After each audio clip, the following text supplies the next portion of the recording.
Bonsoir tout le monde, nous revoilà donc toujours la garde de nuit, le site francophone de référence sur George Martin et le trône de fer, et donc notre émission des manuscrits de Mestre Aymon, qui est donc notre format club de lecture.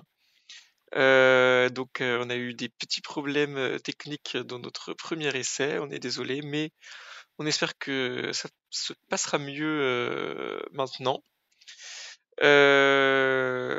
Voilà, bonsoir à toutes et à tous. Je suis John, je suis avec Lady Lilou Bonsoir. et avec Willa. Bonsoir à tous. Et ce soir, donc on est là pour vous parler lecture. On va vous parler de The Familiar de Leigh Bardugo. On y revient dans un instant. On va juste vous présenter vite fait ce qu'on a d'autre pour vous en stock pour ce mois de décembre, qui va être assez raccourci parce que du coup, dans quelques jours, le 16 décembre, on va vous faire... Alors, qu'est-ce que j'ai fait? Je vous ai pas caché la bonne chose.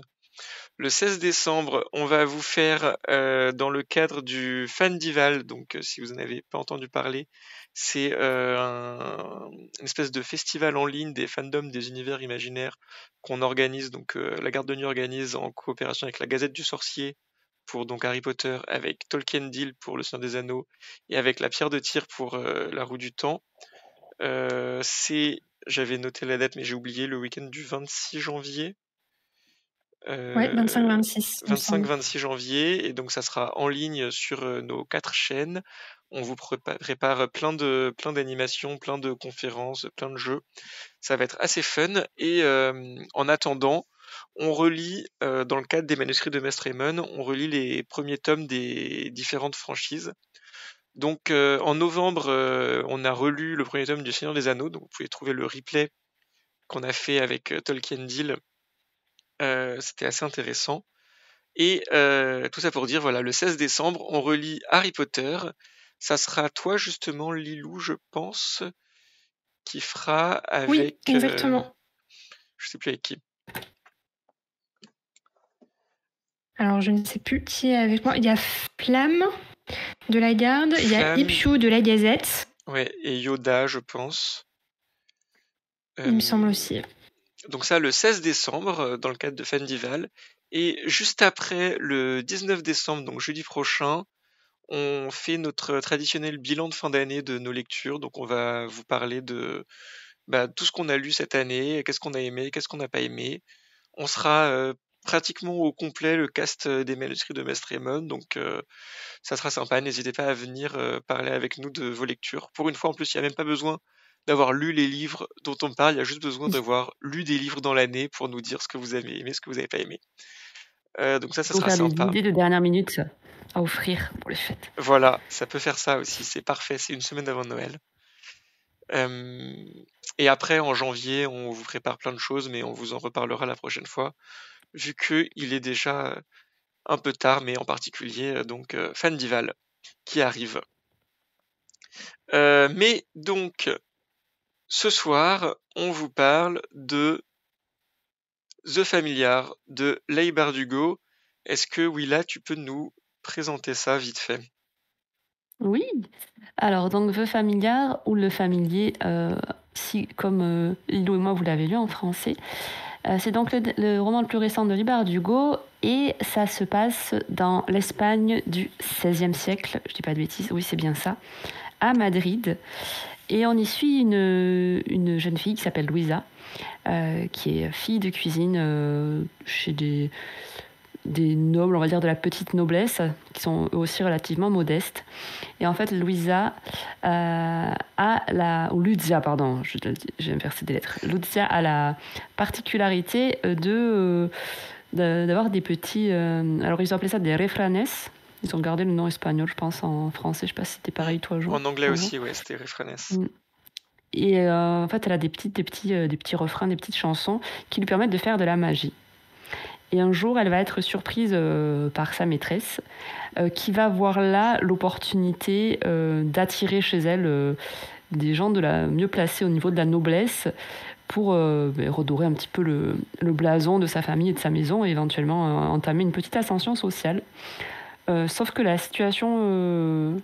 alors c'est la 4e de couverture, je n'en raconte pas trop, je précise, va rapidement devenir plus complexe parce que ça va attirer l'attention d'hommes puissants qui ont envie eux aussi d'obtenir une meilleure position à la cour, notamment auprès du roi, qui est en difficulté parce que l'Espagne est en guerre avec l'Angleterre d'Élisabeth Ier et est en train de perdre. Donc voilà, et en fait Lydia va se retrouver plongée dans des jeux de pouvoir parmi des personnes qui beaucoup plus puissantes qu'elle, voilà, des choses la situation va l'échapper un petit peu, et elle va faire la rencontre du familier dont porte le roman, un certain Guillén Santandrel, qui est la créature en fait d'un de ces hommes puissants dont son avenir va un petit peu dépendre. Voilà, je pense que c'est assez complet. On est plutôt dans de la fantaisie historique, je dirais, pour donner un petit peu carrément. L'atmosphère du roman. Et puis voilà. Est-ce que ça vous paraît complet? N'hésitez pas. Oui, tout à fait. Oui. Tu as tout dit. Et qu'est-ce que tu en as pensé du coup, vu que tu as la parole? Vu que j'ai la parole. Alors, moi j'ai été un chouïa déçue. J'ai bien aimé quand même, j'ai pas détesté, mais je pense que c'est un roman qui me restera pas particulièrement en tête. Après, pour être honnête, je pense que ma déception est peut-être liée au fait que d'habitude j'aime beaucoup ce que fait les Bardugo. Donc j'avais peut-être des attentes qui étaient un peu hautes. Donc les Bardugo, peut-être on rappelle si les gens ne situent pas. Oui, pardon. Qui a fait Six of Crows. Voilà, la saga Grisha, hein, finalement, il y a eu la série Shadow and Bone sur Netflix, hein, qui était l'adaptation d'une partie de sa saga. Et elle a fait plus récemment, parce que c'était en jeunesse, Grisha, même si bon, ça se lit, on l'a lu en tant qu'adulte, on est des fanboys et des fangirls de Six of Crows, donc ça peut se lire plus tard. Et elle a fait plus récemment, elle avait fait, alors qu'est-ce que c'était le titre en français? La 9e maison. Porte. Oui, la 9e maison. Ah. Non, je confonds. C'est maison. Il y a un truc qui s'appelle la 9e porte. La 9e maison, qui était suivie de Hellbent en anglais, et je crois que c'est Jusqu'en enfer en français ou quelque chose comme ça. Il me semble. Qui était un peu pour synthétiser grossièrement de la Dark Academy, quoi, on pouvait dire. Ça se passe à l'université de Yale, il y a des histoires de sociétés secrètes avec une héroïne un petit peu sombre qui gravite là-dedans. Voilà, je sais pas si j'oublie de ces titres, je crois que c'est ces deux principales. Pour moi, c'est ça, ouais. Et donc là, on était sur des séries, et le familier, a priori, c'est un... Enfin, c'est pas a priori, ça me semble assez sûr que c'est un... Ouais, c'est un one-shot. Ouais. Donc pardon, je t'ai complètement coupé la parole, tu étais en train de dire que tu étais du coup un peu déçu. Oui, alors j'ai pas détesté, mais j'ai pas, ça me marquera pas, je pense, pour la suite. Donc j'ai mis un petit sourire poli. Après, ça reste une lecture qui est très sympathique. Et moi, j'ai bien aimé me retrouver transportée dans l'Espagne du XVIe siècle, cette Espagne, le Renaissance, siècle d'or. Je trouvais ça assez dépaysant et je trouvais ça intéressant. C'est pas quelque chose que j'avais eu l'occasion d'explorer en littérature de l'imaginaire, donc j'ai bien aimé. Ok. Et vous, qu'en avez-vous pensé? Lilou, toi, qu'est-ce que tu en as pensé? Alors moi, c'était le premier livre de l'autrice, donc je l'ai écouté en format audio, qui était très sympa parce que la narratrice prenait vraiment l'accent espagnol sur les prénoms, sur les termes qui sont présents dans le texte. Donc c'était assez sympa. C'est un livre que j'attendais beaucoup et j'ai quand même été déçue. Comme Willa, j'ai pas détesté. J'ai bien aimé, mais je pense qu'il sera vite oublié. J'ai trouvé ça vraiment chouette d'être transportée dans une fiction historique. Je trouve que l'autrice a fait des belles recherches et nous a vraiment bien posé le décor. c'était complètement crédible, que ce soit les intrigues religieuses ou politiques, très intéressantes. Par contre, j'ai tout vu venir.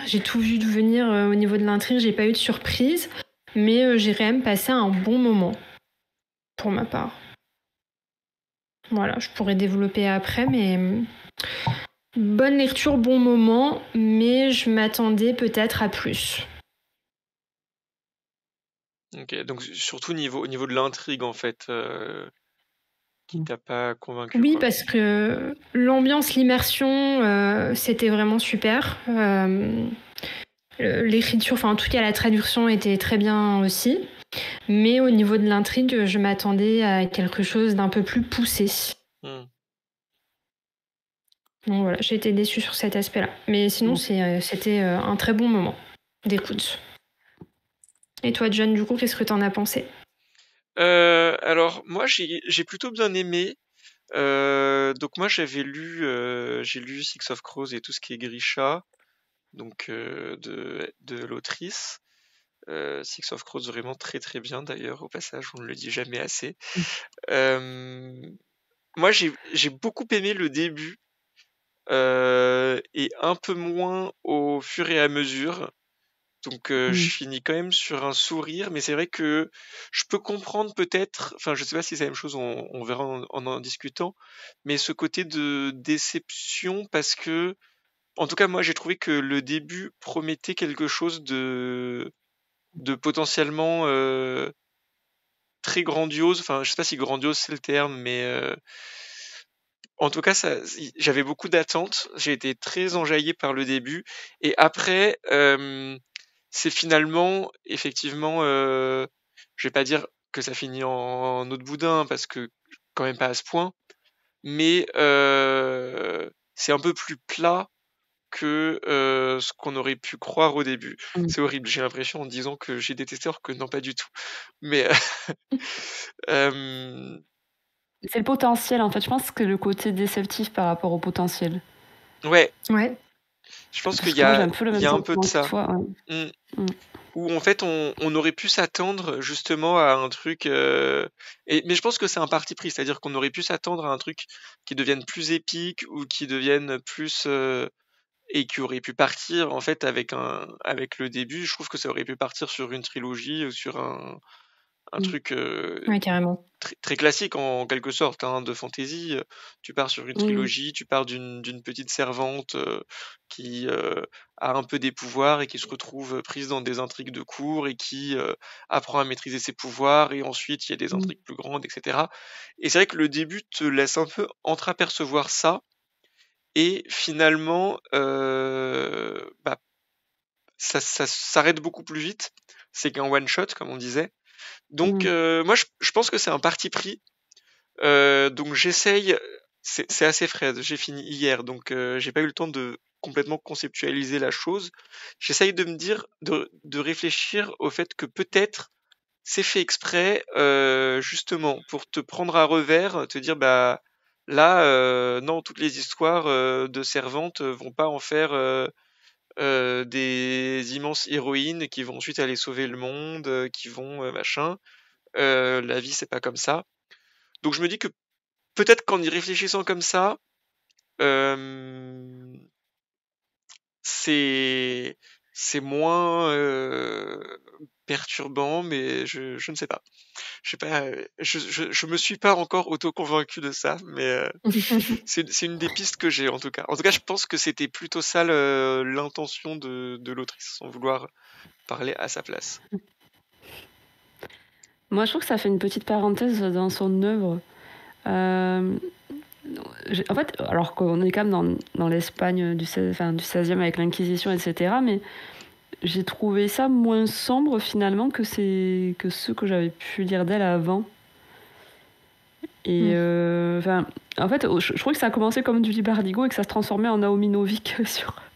Moi, ça m'a beaucoup fait penser à du Naomi Novik, sur le milieu. Ouais.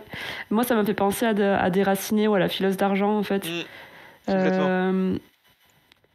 Et je trouve que Lee Bardugo fait mieux du Lee Bardugo que du Naomi Novik, en fait. On regarde mes précédentes lectures. Ou Naomi Novik Je fait mieux m'attendais du pas à ce que Naomi ça... Novik, en tout cas que Ou Lee Naomi Bardugo. Novik fait mieux du Naomi Novik. Mais en fait, je m'attendais pas à ce que ça... Alors, je me demande si j'aurais eu le même sentiment si j'avais pas lu ces autres livres. Mais je m'attendais pas à ce que ça... Parce qu'à la fois, l'intrigue est assez convenue, j'ai trouvé. Et par rapport au début, et ce que je sais de son style habituellement, je m'attendais pas à ce que ça parte comme ça. J'ai presque trouvé ça un peu lisse, en fait, par moment. Alors qu'il y avait du potentiel, parce que déjà, placer ça dans l'Espagne du XVIe, avec en plus le contexte géopolitique avec l'Angleterre, etc., je trouvais ça trop cool. Cette petite magie où chacun a un peu son don, parce qu'en fait, finalement, les autres personnages qu'elle rencontre et qui pratiquent la magie la pratiquent pas de la même façon. Je trouvais ça super intéressant aussi, la façon que ce soit un peu intégré du coup à la cour et dans les jeux de pouvoir, etc. Ça, j'aurais bien aimé davantage savoir comment ça on aura l'occasion d'y revenir, mais comment ça fonctionnait exactement, cette place de la magie finalement dans cette société qui est aussi ultra religieuse. Enfin, c'était intéressant. Oui, il y a ce grand enjeu de l'Inquisition aussi qui moi me stresse toujours. Dès qu'on est dans un cadre où il y a l'Inquisition, je suis stressé tout du long. Donc... Ouais, mais en fait, je trouvais qu'il y avait un gros potentiel effectivement, et que l'intrigue permettait pas forcément de développer ça. Après, effectivement, le fait que ce soit un one-shot, ça crée une contrainte. Mais... ouais. C'est vrai que pour le coup, ça aurait été super de pouvoir le développer peut-être en 2 tomes, histoire vraiment de poser les bases, parce que l'intrigue démarre très forte. Et je trouve que ça s'essouffle au fur et à mesure, mais en même temps, si elle était partie sur un one-shot, forcément, elle pouvait pas le développer. Pour autant, le parcours initiatique de l'héroïne était vraiment bien construite. Tu vois, la dernière fois, tu m'avais parlé de son écriture, comme quoi elle faisait des personnages qui étaient très bien construits, qui étaient complets, etc. Et c'est vrai que c'est le cas là. Et c'est presque dommage que ce soit un one-shot. Parce qu'en fait, il y a plein d'autres personnages secondaires qui auraient mérité aussi qu'on s'intéresse à eux.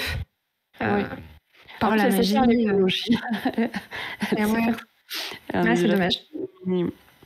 Ouais. Après, est-ce que c'était une commande? J'ai pas l'impression que ce soit en plus chez son éditeur. Enfin, en France, en tout cas, je sais pas si c'est pas... Oh là, mon Dieu. Ce n'est pas chez son éditeur habituel, je vais y arriver. Okay. Donc, je sais pas. J'en suis à me demander quelles étaient exactement les conditions. Elle avait envie de se faire des vacances, peut-être dans l'Espagne du 16e. Elle avait juste cette idée, elle avait envie de faire une peut-être, ouais, ou cette envie de... Moi je me dis que ça peut être un parti pris, effectivement, parce que elle fait ce côté one shot, ce côté un peu comment dire, étoile filante, quoi. Enfin, c'est brûler vite, brûler fort, et pas prendre le temps de se poser, se placer, etc. En fait, je trouve que ça correspond malgré tout assez bien au caractère de Luthia, qui a un caractère quand même plutôt bien trempé. Et qui alors comment dire, qui presque choisit que c'est un one shot, quoi. Enfin, mais en soi, enfin, je pense que ça... Alors moi, ça me soulage quelque part maintenant, les one shots, tu vois, parce que je me dis au moins c'est terminé à la fin du terme. Pareil. Mais, il m'a manqué une intensité ou une implication dans le récit, peut-être, pour que ça fonctionne sur moi en one shot, quoi. Okay. Peut-être le fait que, un peu comme Lilou, je voyais un peu les événements arriver, et ce qui fait un peu alors en plus moi je suis un peu, j'aime bien shipper les personnages, mais ça m'a pas méga convaincu en fait, ce qui était quelque chose d'important dans l'intrigue, donc je sais pas trop pourquoi je suis passée à côté en fait. Ouais, mais c'est marrant parce que j'ai l'impression qu'on a quand même le même ressenti avec nos expériences différentes de l'autrice ou des lectures qu'on peut avoir. Donc c'est qu'il a manqué cette petite chose qui fait un petit truc, ouais. Tu vois, tu me disais en off tout à l'heure que t'avais pas peur pour les personnages, et c'est vrai en fait. T'as raison. C'est aussi pour ça qu'on voit venir les choses. Et c'est vraiment dommage, parce qu'il y avait vraiment un gros potentiel. Après, ça m'a donné envie forcément d'en lire plus d'elle, parce que je pense qu'elle a fait d'énormes recherches sur le contexte historique, ce qui était vraiment super. Et ouais, les personnages qu'elle construit sont bien. Les personnages sont Donc chouettes. j'aurais aimé que ça continue. Ouais. Je pense que les personnages, pour moi, c'est vraiment le gros point fort, effectivement, Mm. du livre. J'ai trouvé qu'ils étaient bien construits et attachants. Et effectivement, comme vous disiez, on sentait qu'il y avait de la matière derrière, quoi, qu'ils n'étaient pas juste superficiels, juste là. Même les personnages secondaires. Ouais. Et ils sont pas caricaturaux, ça c'est quelque chose qu'on peut. Enfin, il y a des archétypes et en même temps ils sont pas caricaturaux. Donc c'est quand même quelque chose à mettre à son crédit. Mm. Mais après, en fait, moi ce qui m'a fait drôle aussi, c'est que par rapport au tout début, ça. Alors après, tu me diras, j'avais qu'à lire la 4e de couverture plus attentivement, mais ça n'a pas pris du tout le chemin auquel je m'attendais en me basant sur le début. Que je suis comme toi, j'ai beaucoup aimé le début en plus, donc j'étais assez hypée. Et du coup, ça a basculé dans un type d'intrigue que je trouvais plus convenu. Et ouais, je pense que c'est ça qui m'a déstabilisée aussi. Après, est-ce que c'est marqué? Non, en plus, je peux pas trop le dire maintenant parce que. Non, mais ça m'a fait pareil. J'avais oublié les là, ça m'a un peu. oui, je m'attendais pas à ça du tout. Ouais. C'est vrai que le début, c'est le grand point fort du bouquin. Moi aussi, je l'ai adoré. Et je m'attendais pas à ce que ça arrive comme ça. Et en plus, je cherchais toujours le pourquoi du titre. Et je fais, mais je comprends pas. Bon, après, j'ai compris forcément, mais du coup, c'est quand même pas mal aussi de le lire sans avoir forcément lu la 4e de couverture. Ce qui est le cas de beaucoup de livres. Je trouve que, en règle générale, il y a certains cas où ça t'aide de savoir un peu dans quoi tu mets les pieds parce que tu te projettes dans la bonne direction et ça t'aide à mieux t'immerger. Mais je trouve que souvent, quand même, c'est.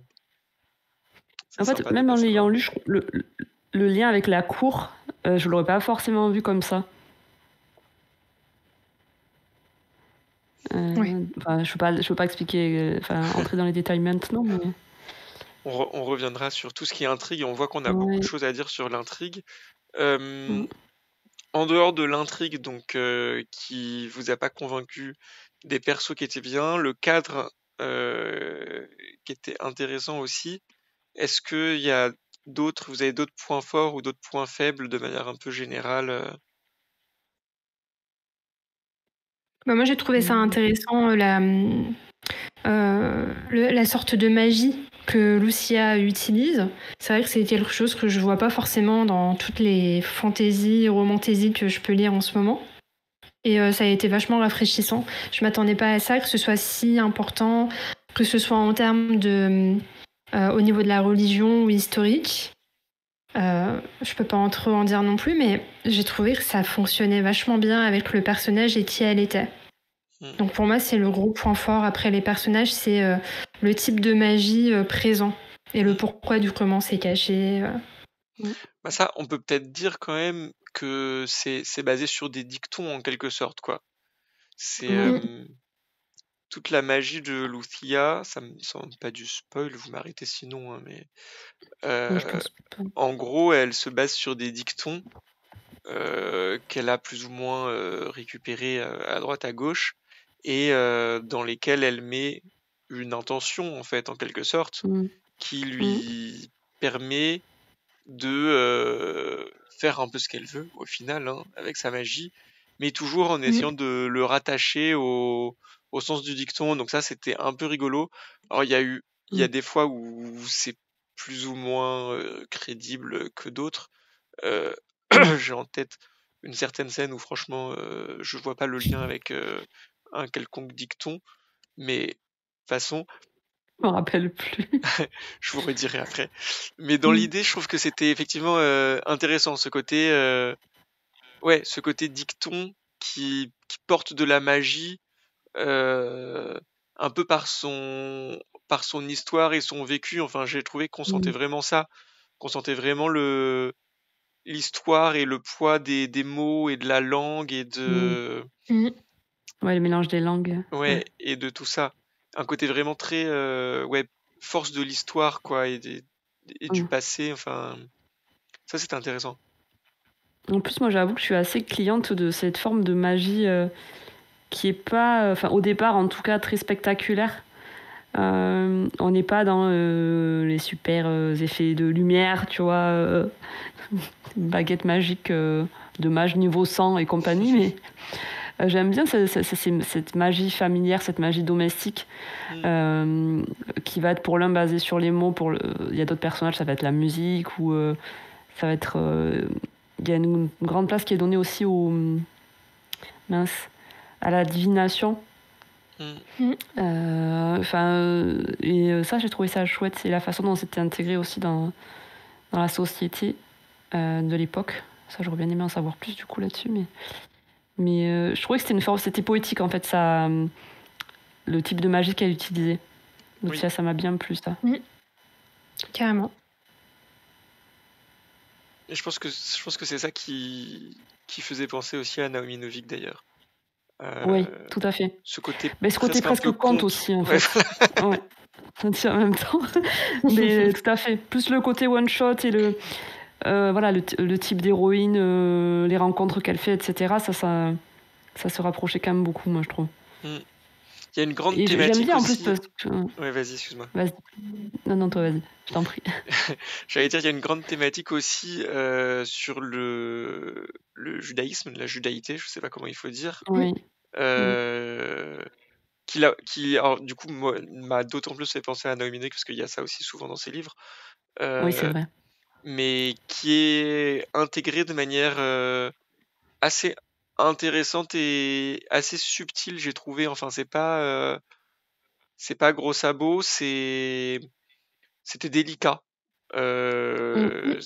Du coup, j'ai plutôt bien aimé cette thématique-là de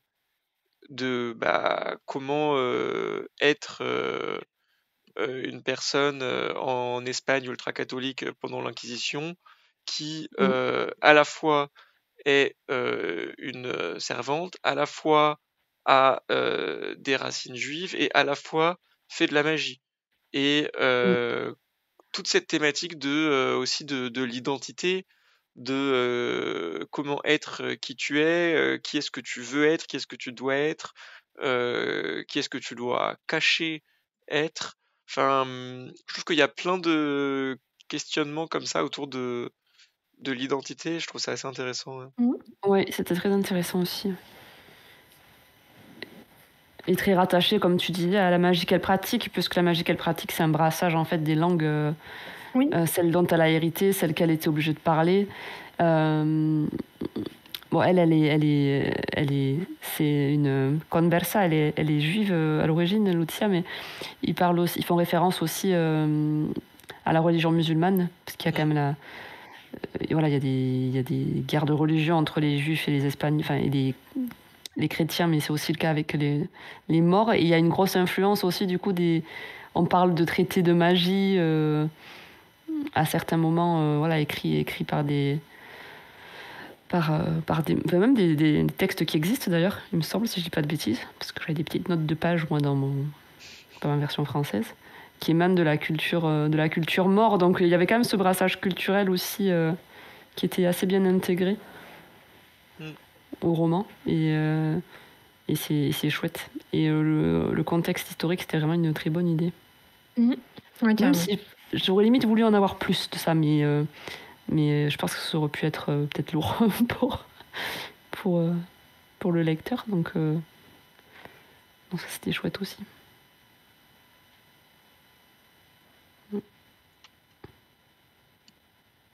Est-ce que vous avez d'autres points forts ou points faibles? Vas-y, John. Non, j'allais poser la même question pour m'éviter d'y répondre. Non, je vois pas d'autres choses à rajouter. En soi, je pense que on est quand même du même avis sur l'intrigue et les personnages et la magie. Oui. Après, ça se dit très bien. Les personnages, en fait, on n'en a pas beaucoup parlé encore, on en reparlera beaucoup, je pense, parce que c'est vraiment eux qui portent l'histoire. Mais c'est vrai que c'est des personnages assez originaux, en plus, j'ai trouvé, sur les personnages secondaires aussi, mais en particulier les personnages principaux, donc Lucia et Santanrel. qui sont... Enfin, Lucia, je trouve qu'elle a vraiment un caractère super intéressant. Enfin, j'aime beaucoup, moi, ce genre de personnage. Ouais. C'est le personnage qui, en fait, a pas sa langue dans sa poche, qui est pleine de réparties, qui est pleine de... euh, un peu désagréable par moments, mais Mm. pleine d'envie, en fait, pleine de volonté, pleine de vie. Mm. C'est vraiment un personnage que j'ai beaucoup aimé. Oui. Et Santanchel, qui est donc un peu l'autre personnage principal, que j'ai trouvé très intéressant aussi, qui est un peu plus dans l'archétype Ouais, lui m'a un euh, peu moins intéressé. du mal ténébreux, puissant, qui se Mm. distance de cette jeune femme. Ouais, c'est complètement un archétype en fait, je me rends compte en le disant. Mais Ouais, je mais sais. ça fait pas cliché, tu vois. Ouais. Comment c'est amené, je trouve qu'il n'y a aucun cliché dans que ce soit les personnages principaux ou secondaires. Oui, c'est vrai que Euh, par contre, c'est pas tombé dans les clichés du relationnel. Ouais, et c'était super. C'est ce qui m'a le plus plu dans le récit. Et c'est pour ça que même si je suis un peu déçue par le milieu du livre, ça reste quand même une très bonne lecture pour ça. Parce que c'est pas ça qui m'a ennuyée, quoi. C'est pas ça qui m'a posé problème, bien au contraire. Les personnages étaient vraiment chouettes. Mm. Et c'était pas cliché. Donc, moi, Saint-Andrel, c'est mon préf, mais j'aurai le temps de. Je pourrais vous en reparler après. Mais. Quand on parlera des Ouais, personnes non. bref. Ouais. Mais ouais, non, je suis assez d'accord avec toi, John. Il n'y avait pas de cliché, c'était super. Et pour une fois, j'avais un peu peur parce que quand on a commencé à parler d'une simple petite servante de cuisine, j'avais peur qu'on tombe justement dans la pauvre petite femme fragile où on va se servir d'elle. Et au final, elle se laisse pas faire, elle n'a pas le choix. Il y a des choses dont elle n'a pas le choix parce que ça dépend aussi de sa vie. Mais pour autant, elle a une vraie personnalité, elle se laisse pas marcher dessus non plus. Mm. Et au fur et à mesure, je trouve que son évolution fait qu'elle devient une femme assez forte. Et c'était bien de voir une évolution comme ça pour le personnage de base, du début en tout cas. Mm. Moi, je trouve ce qui est assez marrant, c'est que à la fois, on a quand même de gros archétypes, parce que on parlait des Naomi Novik tout à l'heure, mais il y a des schémas qui pour moi sont peut-être pas vus et revus, mais qui sont loin d'être inédits dans ce type de littérature. Et en même temps, elle arrive à éviter l'écueil de certains clichés, mais je pense grâce à la bonne écriture de ses personnages. Donc je peux pas trop dire quels sont pour moi les schémas que j'ai déjà lus plusieurs fois dans d'autres romans, parce que je pense que c'est un petit peu du spoil. Mais c'est vrai que les personnages sont particulièrement bien écrits. Et alors, moi, Santandrel, j'ai un peu moins adhéré, mais Lucia, c'est un personnage qui pourrait vite être horripilant, parce que soit on aurait pu tomber dans la nana hyper badass, alors que vu l'époque et sa condition, c'est pas trop compatible d'être une personne badass quand on est servante et qu'en plus on fait pas partie on n'appartient pas à la base à la bonne religion. Ou au contraire, comme tu disais Lilou, tomber dans ah mais je suis timide et je n'ai pas confiance en moi et je n'ai rien de particulier, mais en fait si, qui est aussi un des clichés un peu horripilants et en fait non. Mais en fait, c'est un personnage qui est réaliste, quoi. Donc c'est quelqu'un qui a du tempérament et qui a dû avoir les épaules solides pour supporter et son statut et le contexte historique aussi, et s'en sortir dans cette situation-là. Mais c'est pas non plus. Enfin, ce que disait John, en fait, c'est un personnage qui est plein de vie et plein de volonté. La volonté, je pense que c'est ce qui l'a défini le mieux. Et c'est un personnage effectivement qui sait ce qu'il veut et qui sait ce qu'il va, qui assume son ambition aussi. C'est pas je me retrouve malgré moi mise sur le devant de la scène. Il y a quand même une grosse part de volonté de sa part. Oui, c'est son désir personnel. Elle fait quand même des choix malgré tout. Hein. Enfin, je trouve que c'était vraiment un personnage qui était bien construit et qui avait alors je sais pas si on connaît son âge, mais qui avait une vraie maturité en plus. Et qui était un personnage débrouillard, enfin ce qu'on peut attendre d'une personne qui a réussi à survivre dans ces conditions et à cette époque-là. Oui, Et carrément. voilà. Et je trouvais que c'était rafraîchissant aussi d'avoir un personnage principal dans un type enfin, dans une intrigue qui répond quand même à certains codes, de pas tomber dans les clichés malgré tout dans la dépiction du personnage féminin principal. Et c'est rare les personnages ambitieux en fait, les personnages qui sont ambitieux, qui assument d'être ambitieux et qui restent des personnages Oui, positifs en sympathique. fait. Ouais, Ouais. qui restent des personnages principaux, qui sont pas les Ouais. méchants quoi, qui sont pas les ennemis, les antagonistes. Mm. C'était intéressant ça d'avoir d'avoir un personnage qui a de l'ambition mais que ça soit pas enfin ça lui est reproché Mm. mais pas forcément par le lecteur quoi. Mm. Ouais, c'était cool. Mais ça, je trouve qu'elle écrit bien les. Bon, elle écrit bien les personnages tout court, mais elle écrit de beaux personnages de femmes, les Bardugo, de toute façon. Enfin.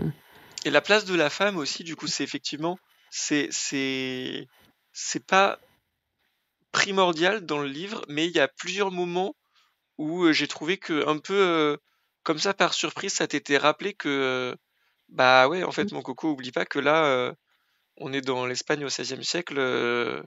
La place de la femme, c'est tout pourri, quoi. Et Ouais. On fait pas abstraction du contexte, quoi. ouais. C'est pas juste une toile de fond, ça a vraiment un impact sur ça a une importance. les personnages. Ouais. Et en plus, comme il y a plusieurs. Tu disais la condition de la femme, il y a plusieurs portraits de femmes qui sont toutes dans des situations différentes. Et du coup, ça, c'est intéressant aussi, justement, ce que tu dis par rapport à la place de la femme à cette époque-là. Chacune, enfin, je pense au moins, enfin, 3 femmes au moins qu'on suit, enfin, même, il y en a d'autres qui apparaissent au fur et à mesure, mais le fait que chacune ait un statut différent aussi, ça permet d'avoir un regard différent sur cette condition féminine, du coup, dans l'Espagne du XVIe. Et sur les atouts et les choses qu'elles peuvent déployer pour essayer d'évoluer en lien avec cette position, du coup, dans la société. Et je t'ai coupé, je crois, je suis désolée. Tu voulais dire autre chose? Non, pas du tout. J'avais fini.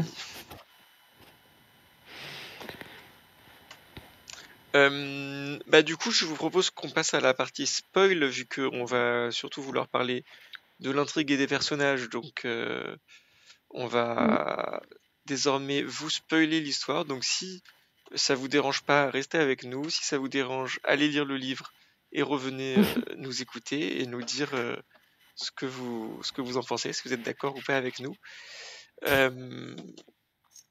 Et du coup, est-ce que qui veut parler? Est-ce que Willa, tu veux nous dire de quoi tu parlais quand tu disais les schémas déjà vus? Oui, bah oui, avant d'oublier. Tout est possible. Mais alors, après, moi, c'est pas particulier parce que ayant lu du Naomi Novik, en ayant lu au moins 2, et j'ai lu une trilogie que j'avais beaucoup aimée aussi, qui est. Je crois que c'est. Alors, je fais tellement sur le forum depuis plus longtemps que j'ai oublié qui c'est qui en avait parlé, mais quelqu'un en avait parlé. C'est L'ours et le rossignol de Catherine Arden. Je sais pas si ça vous parle. Non. Et c'est une trilogie qui se. En fait, non, c'est trilogie d'une nuit d'hiver, je crois. Bref. Ça se passe dans la Russie, une Russie un peu médiévale, on va dire, et c'est pareil, t'as une héroïne en fait qui déploie un peu le même type de magie d'ailleurs. T'as une magie du folklore aussi, t'as une magie du foyer, t'as une magie presque une magie domestique comme ça, une magie familière. Et c'est un peu pareil, elle rencontre du coup une créature, un homme immortel.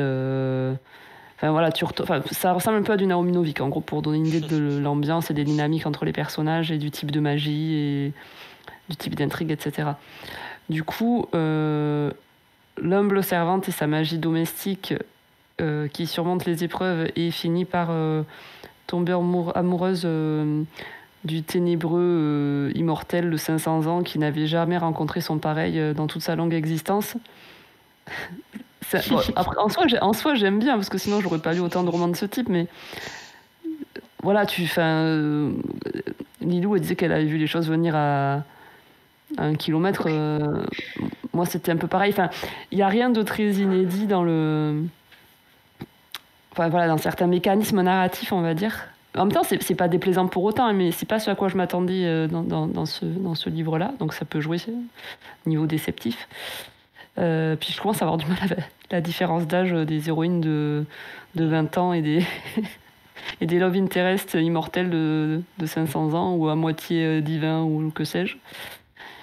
Et après, c'est le côté... alors on n'est pas dans la Battle Royale, là, sur ce coup-là, il faut pas exagérer, mais le côté compétition aussi. Ouais. Le Je trouve qu'on en concours voit du plus beaucoup fort, trop. du plus malin qui va éliminer ses candidats, et moi, ça, c'est pas un truc qui me... Ouais, pareil, ça que m'énerve. j'adhère trop, quoi. Et je m'attendais pas à ce que ça parte comme ça, je pensais qu'elle allait entrer dans la cour petit à petit, tu vois, s'y faire une place, essayer de naviguer entre les intrigues, etc. Mais je pensais pas que ce serait aussi, comment dirais-je, mis en scène, quoi. Alors, on a chacun notre poulain, on va tous vous faire passer devant l'ancien secrétaire du roi, et puis le plus fort aura le roi. Enfin, ça faisait un peu... Alors après, encore une fois, c'est pas déplaisant. Enfin, moi, j'ai passé un bon moment de lecture et c'est un livre qui est chouette et qui se lit très bien et qui a plein de qualités, mais voilà, c'est pas forcément le type de schéma narratif auquel j'adhère. Et en fait, pour le côté, en tout cas, la dynamique, parce que je sais plus qui dit que c'est très romantique dans les petits commentaires sur la 4e de couverture, mais alors, je sais pas si on peut dire qu'on est dans la romantésie, mais il y a quand même une grosse part romantésie dedans, parce que la relation entre les personnages, deux personnages principaux, elle est quand même super importante dans l'intrigue. Et j'en ai eu lu des dans lesquels ça fonctionnait peut-être mieux aussi. Donc je sais pas trop pourquoi ça m'a pas convaincu plus que ça. Et en même temps, la façon dont ils interagissent entre eux échappait quand même à certains clichés, j'ai trouvé. C'est-à-dire, il reste pas dédaigneux et méprisant pendant 250 pages avant de réaliser qu'en fait, si, elle est chouette et elle est intéressante. Et elle n'est pas toute timide et timorée, manquant de confiance en elle et étant pleine d'illusions sur le monde. Et voilà, la façon dont les personnages sont écrits faisait qu'on échappait à certains clichés, mais en même temps, la dynamique en elle-même est pas forcément très originale, quoi. Oui, ça aurait pu vite tomber dans le cliché. Si, au niveau de la romance, je suis assez d'accord avec toi. Je pense que c'est son écriture qui sauve, quoi, mais ça m'a pas emporté plus. La romance m'a pas emporté plus que ça. Alors que bon, en vrai, on dit que je suis méchante et tout, mais je suis un peu cœur d'artichaut, donc ça fonctionne pas mal sur moi en général. Mais ouais, là, ça m'a pas... Je sais pas pourquoi. Bah moi, j'ai bien aimé leur romance. Mais peut-être que c'est parce que justement, il l'a accepté très vite. En fait, on voit assez rapidement qu'il a un intérêt assez grand pour elle et qu'il la protège et qu'il fait tout pour elle. Bon, bah, moi, quand j'ai vu ça, je me suis dit que forcément, il allait avoir une romance. Mais comme tu disais, il n'est pas dans l'espèce de créature divine qui a X années devant lui d'existence et qui refuse tout amour. Là, je trouve qu'il est assez doux avec elle dès le départ. Du coup, la romance, elle est peut-être trop plate finalement. Parce que pour un être comme ça, on s'attend quand même à ce qu'il soit un peu plus difficile. Sachant que c'était pas son but premier, quoi. Ouais. Mais peut-être parce que c'est comme ils ont fait... Après, elle, c'est un personnage plus fort que certaines héroïnes aussi dans ce type de... Alors, est-ce que ça joue ? Je sais pas trop pourquoi.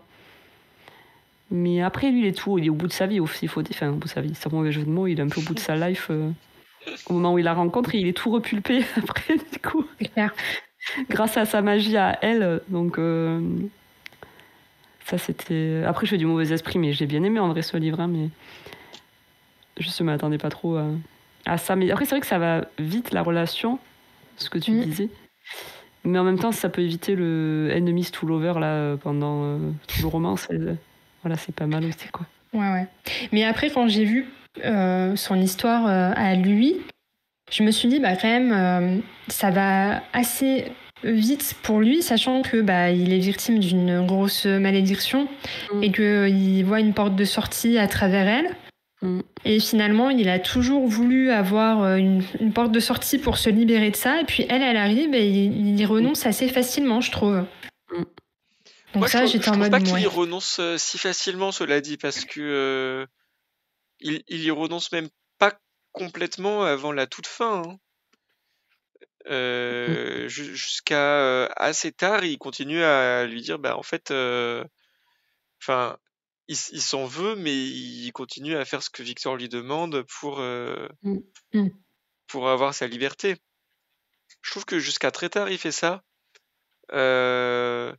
Après, moi, je m'attendais pas à ce qu'il y ait une romance. C'est pas ce qui m'a le plus plu parce que c'est pas ce qui me plaît le plus de manière Moi, je générale. m'attendais pas non plus, en fait. Ouais, moi je m'y attendais pas du tout. Et à un moment, ça m'a un peu tombé dessus. Je me suis dit, mais attends, en fait, il va y avoir une romance là. Et en général, j'aime pas trop ça. C'est toujours les parties qui m'intéressent moins. Là, j'ai trouvé que ça avait quand même des avantages. Effectivement, ils sont quand même assez honnêtes envers eux-mêmes et envers l'un l'autre. C'était pas puéril, en fait, quoi. Oui. Ouais, Oui, c'est tout à fait Des fois, c'est plausible. un peu puéril. Et là, ça l'était Ouais. pas. ils assument, ils se respectent mutuellement. J'ai trouvé ça plutôt sain en fait au final comme relation, même si Ah oui, lui oui. malgré tout Complètement. il veut un peu se servir d'elle pour sa liberté, mais en fait il lui cache pas spécialement. Donc ça m'a moins dérangé que ça aurait pu, disons. Et ça occupe Ouais. pas non plus des chapitres et des chapitres, quoi. Oui, non, ça va. Mais après, le fait que quelque chose que j'ai trouvé cool justement par rapport au caractère de l'héroïne et la place de la femme, etc., c'est que ce soit elle qui initie les choses aussi. Parce qu'il commence à avoir une tension à un moment forcément entre les deux. Et c'est à son initiative en fait que la relation démarre finalement.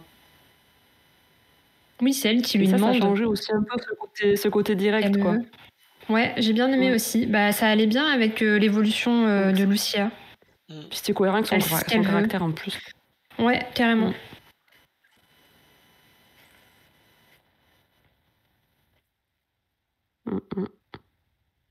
Après, moi, je pense que ce qui m'a pas aidé dans ma tête, c'est que comme je suis une fangirl, je faisais que comparer à Six of Crows. Ah oui. Oui, bah ça a rien à voir, mais... Ça n'a rien à voir, mais je sais pas pourquoi je l'avais en tête. Je sais pas pourquoi.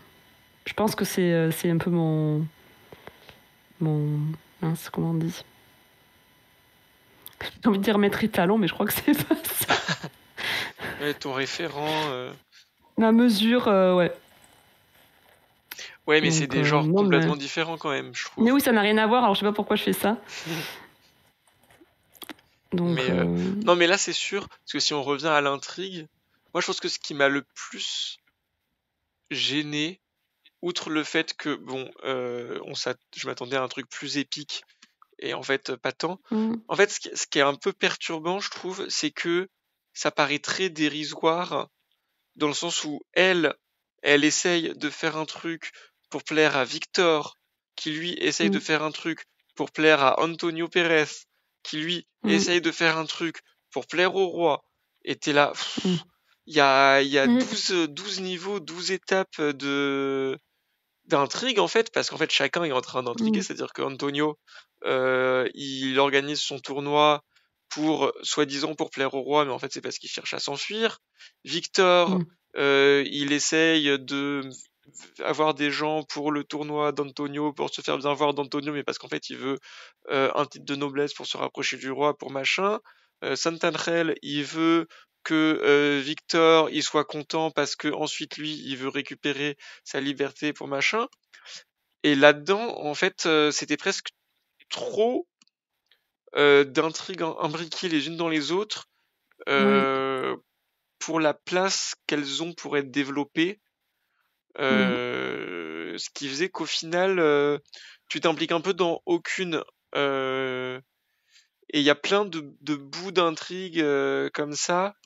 Pareil, en fait, les intrigues de Donatei, qui veut, pareil, se placer, mais se libérer de sa maîtresse, je sais plus comment elle s'appelle, Béatrice, ou un truc comme ça. Oui. C'est Béatrice, je sais pas. Théoda qui veut se placer pour après espionner pour les calvinistes, pour machin. Enfin, c'est super intéressant, c'est super riche, mais c'est presque trop dense, j'ai trouvé, et du coup, pas assez développé. C'est pas assez exploité. Du coup, ça fait artificiel en fait. Ouais, du coup, c'est pas assez exploité. C'est trop dommage. Parce qu'en plus, c'est tous faux semblants. Moi, et puis c'est tous dans le même schéma, quoi. Moi, je veux faire ça comme ça pour arriver à tel objectif. Enfin, ils sont tous, en fait... On veut tellement en faire un jeu de dupe, finalement, que c'est trop, quoi. C'est une question de dosage, je Ils pense, ont absolument parce que tous des... c'est intéressant. C'est intéressant parce que ça donne de la profondeur, ça donne des vraies raisons d'agir à tous ces personnages autour de Luthia. Mais c'est peut-être un peu mal dosé. C'est-à-dire que tu t'impliques pas assez et du coup... Et en même temps, encore une fois, comme je disais au début, je pense que c'est un peu un parti pris de dire, bah, Luthia, elle est au milieu de ça et en fait, elle trace sa route. Elle veut, voilà, elle veut être vue, elle veut du pouvoir et au final, elle explose en beauté en quelque sorte. Je trouve que c'est une belle trajectoire quand même celle de Luthia qui va jusqu'à dire, bah, ok, brûlez-moi et en fait, je m'en fous quoi, en quelque sorte. Mais même son choix final de dire, bah, quitte à mourir, je préfère prendre le risque d'exploser quand elle tente son sort ultime. Espèce de fulgurance. Je veux essayer de faire... Non, puis de dire je préfère vivre un peu plutôt que passer ma vie à balayer des sols aussi. Enfin, c'est assez fort cette carrément. volonté de transcender sa condition en fait.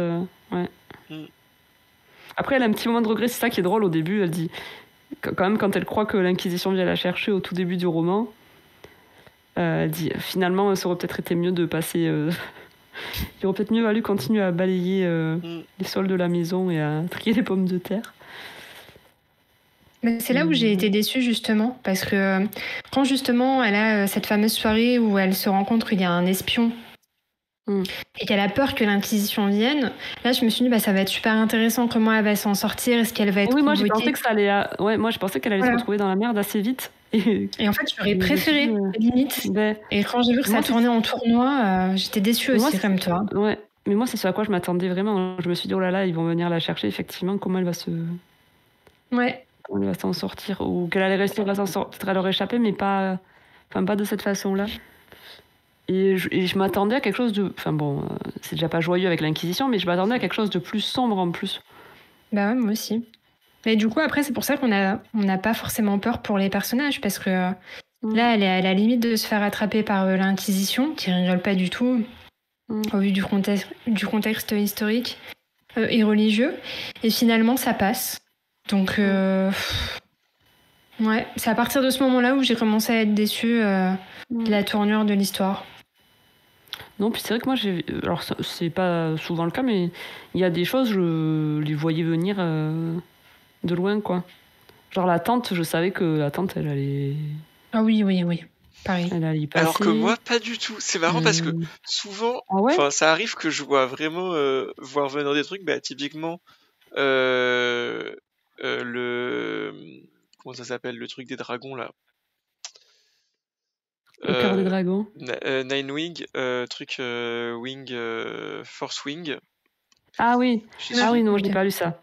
Non mais c'est un des derniers MMA que j'ai regardé sans y participer, alors ça m'y fait penser. Et c'est un des derniers livres où pour le coup là j'avais vraiment l'impression d'avoir vu venir toute l'histoire, tous les rebondissements, tous les secrets, tous les machins, parce que ça correspondait beaucoup plus peut-être aussi à ce que je lis, et donc c'était... Moi j'avais trouvé ça assez classique et donc je m'attendais vraiment à tout. Là, dans celui-là, non, je m'attendais pas tant. Alors après, j'ai peut-être moins cherché à prévoir, mais c'est vrai que je m'attendais pas à ce que sa tante se fasse buter, je m'attendais pas à ce qu'elle se fasse capturer par l'Inquisition. Je m'attendais pas à ce que le tournoi tourne court parce que l'autre il s'enfuit. Je m'attendais. En fait, je savais pas à quoi m'attendre, mais du coup, j'avais pas trop vu venir tous les développements. Oui, il y a certains trucs, je sais pas pourquoi. Par contre, sur l'autre qui se barre, j'avais pas du tout ça moi non plus venir ça. J'avais vu surtout la trahison de l'autre participant là, qui fait de la musique, je sais plus son prénom. Voilà, lui. Donadei, un truc comme ça. Bon, bah lui, je me suis dit dès le départ, bah le personnage, il est bien trop... Enfin, je sais pas, je le sentais pas. Je me suis dit, Il lui, est il va trop forcément louche. la trahir au bout d'un moment. Ouais, c'était trop bizarre. Sa façon d'être avec, comment il se livrait facilement à elle, alors que le but, c'est quand même de gagner, quoi, de remporter la Ouais. place. Et je me Moi, je suis dit, savais pas trop quoi en penser. C'était trop bizarre. Est-ce qu'il est louche ou est-ce que c'est moi qui ai... Est-ce que c'est Je un suis trop- manipulateur ou est-ce que c'est un naïf? Oui, c'est Ouais. ça. Non, je le Par contre, sentais pas. Théoda, j'avais pas vu venir du tout. Ouais, non, moi Et non, plus. je ne Ah suis oui. pas une petite fille. Je suis Ouais. une très Ouais. petite personne. Et que c'était complètement une hérétique et tout, ouais, moi non plus, j'avais pas vu venir ça. Ouais. Mais moi, j'ai été choquée par le côté hérétique que par le côté en fait, non, je suis juste une toute petite dame.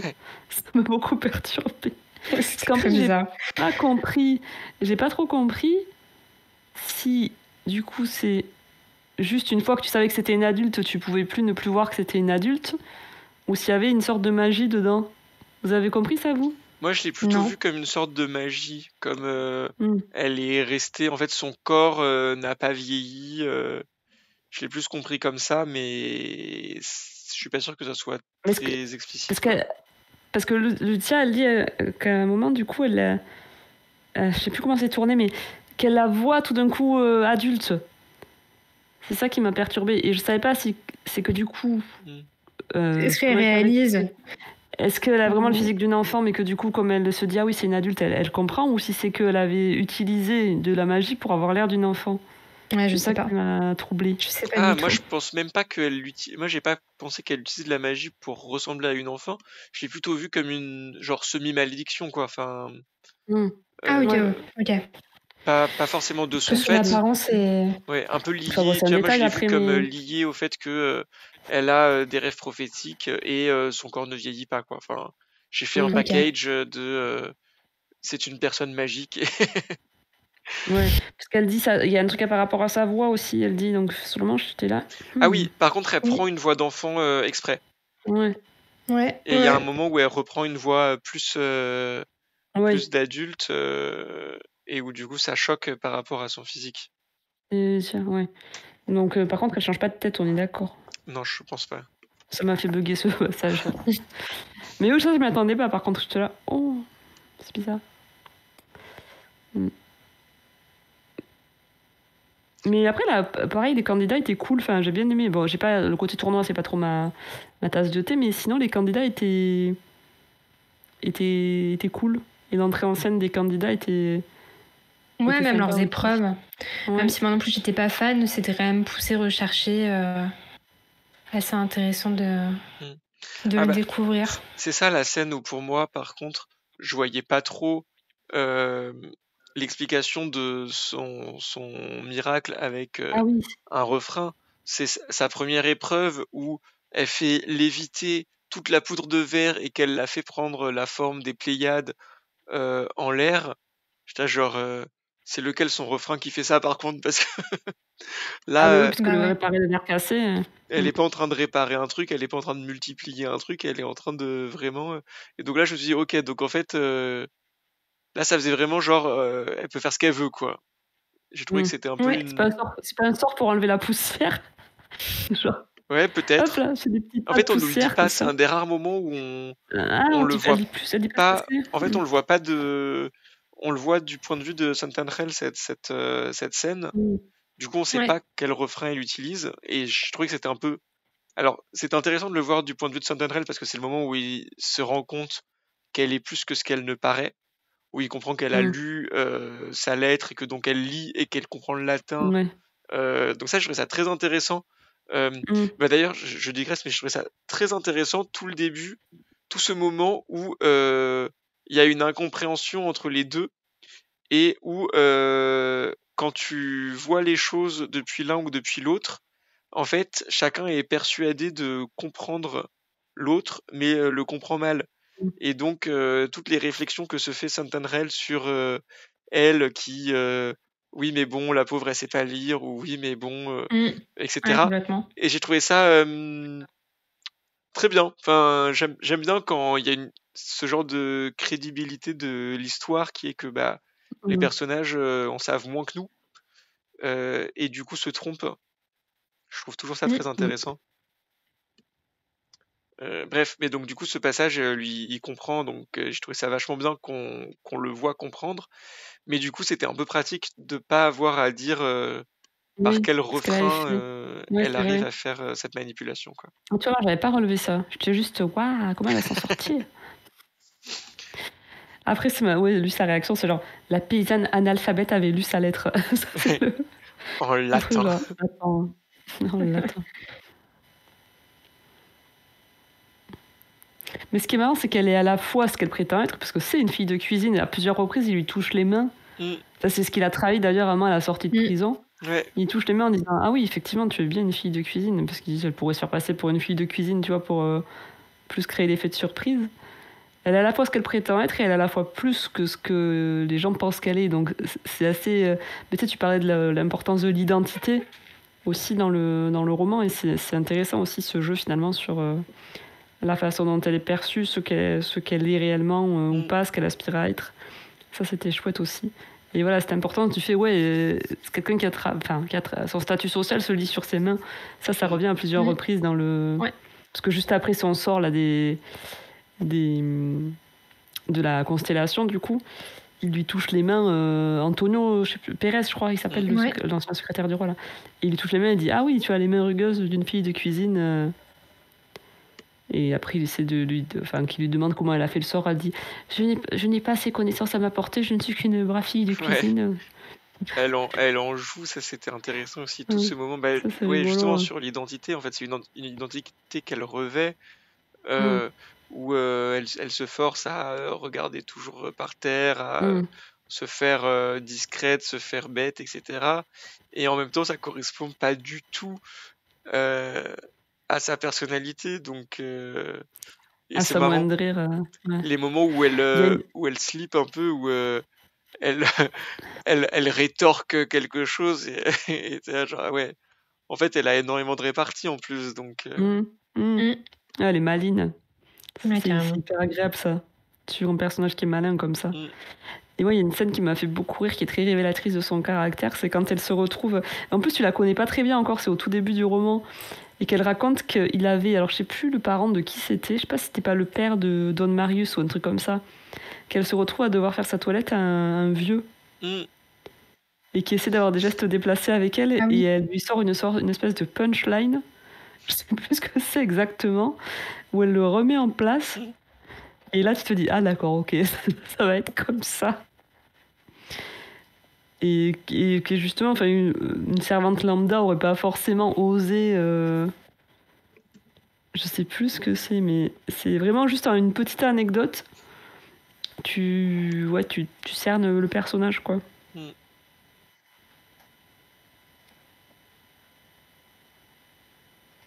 Je sais plus ce que c'est. Bon, ouais, c'est pas très grave, c'est un détail, mais...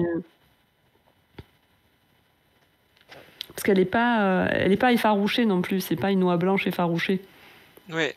C'est ça qui est intéressant aussi, même dans le côté, même dans la dynamique de la relation amoureuse. On échappe du coup à tout ce côté-là qui aurait été relou. La relation amoureuse du coup avec Santanrel. Est-ce que vous voulez être pas d'accord du coup? Parce que Willette a dit que tu l'avais pas trop aimé, Lilou que c'était un peu ton préf. Moi j'ai bien aimé. Moi, ça m'a pas dérangé, mais bon, ça m'a pas transporté non plus. Alors que je suis pas forcément... Toi, tu disais que ça te gonflait un peu en général, les romances. Moi, ouais, un peu. Jaune. Moi, je vais pas chercher à dire ça spécifiquement, mais moi, j'aime bien en général. Mais moi aussi. Je trouve que Saint-Andrel, ça aurait pu être très cliché, parce que la première fois qu'on entend parler de lui, et même quand elle le rencontre, etc., j'avais un peu peur que ça revienne comme les grands faillés qui ont X années, qui sont mystérieux, et que ça fasse un enemies to lover. Et là, c'était pas le cas. Et j'ai bien aimé parce qu'il avait vraiment un caractère bien trempé aussi. Et j'ai bien aimé le découvrir à travers notamment son histoire sous forme de conte. Et toutes les interactions qu'il a avec Lucia. C'est ce qui en a fait mon personnage préf, même jusqu'à la fin, quoi. Après la petite romance, bon, bah je trouve que c'était mignon. J'ai bien aimé que ce soit, comme t'as dit Willa tout à l'heure, elle qui impose, qui met en avant ce qu'elle veut. Et pour le coup, ça inverse un peu le rôle de la servante où c'est elle qui dirige un peu Saint-Andrel sur ses besoins, ses désirs. Ça, j'ai trouvé ça sympa. Parce que lui est très respectueux en plus, donc il attend. Ouais, finalement. Carrément, il attend vraiment. En fait, il y a une vraie notion de consentement aussi, et je trouve que ça, c'est assez rare dans ce genre d'intrigue. Alors après, je connais pas du tout les autres histoires de l'Héberdugo, mais en tout cas, c'est quand même sympa d'avoir au minimum le consentement sur ça, alors que ça aurait pu être quelque chose de plus terrible. Comme d'hab, quoi. Ouais, non, mais voilà, quoi. C'était pas cliché, c'était beau, c'était doux, Moi, j'adore la romance, donc ça m'a plu. Je comprends que ce soit. C'est très mignon comme scène en plus, parce pour qu'après, ils impactent un peu tout le monde au château cette nuit-là, donc t'as tout le monde qui fait sa petite scène de sexe influencée par leur puissance psychique ou par je ne sais pas quoi. Mais c'était très choupi. Ouais. Donc non, pour moi, c'était un bon personnage. C'était une romance très mignonne.